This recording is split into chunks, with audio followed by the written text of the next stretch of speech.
It was all really, really hard. There were avalanche concerns constantly.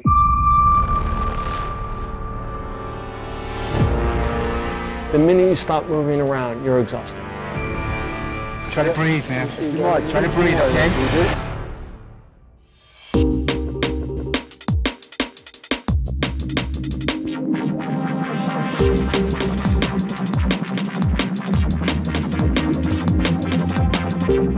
David Cohen from Variety here.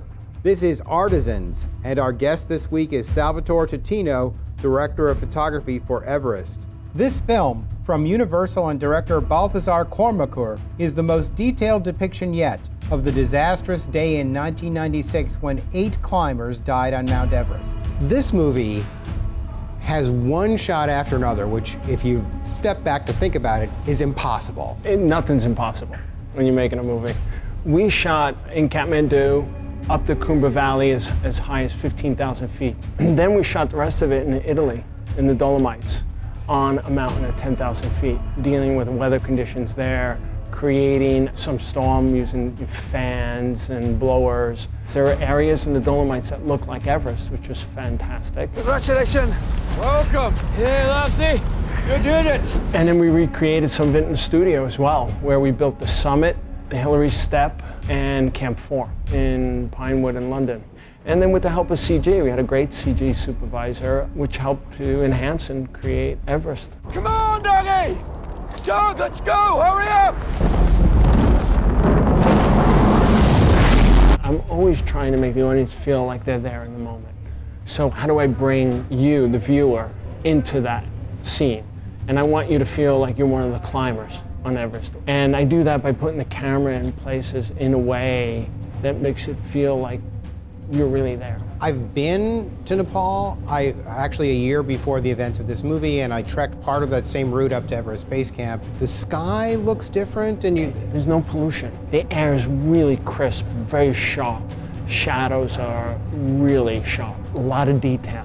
Visibility is just incredible. The big challenge with that was recreating that in the studio and creating the summit. So obviously we couldn't go up to the summit. We built the summit on the 007 stage in Pinewood, and I needed to find lights that was as strong as the sun. You look terrible. My stomach's not so good, man. You have shots where they're walking up, what, a 35 or 40 degree slope, and the camera pans down that line of climbers, and I'm thinking, well, there's no crane you could put on that mountainside. How do you get that shot? There was a crane. Is there really? Yes. It was a buildable crane that we brought up to the mountain. Cold is an interesting aspect of it. How do you convey cold with photography? Well, when you're on the mountain, it's easy because breath comes out. A lot of credit to Balthazar because he really, really was tenacious in pushing this idea forward. And he really wanted you to feel like what it was like to wake up frozen. Jason Clarke? Jason Clarke, yes. Rob Hall, his character, yeah. So we took one part of the studio and brought in these giant refrigerator units that were like the size of a half of semi-truck. We got it down to, I think, about 25 degrees. That's pretty cold. 20, 26, it's around there. You see it in his performance.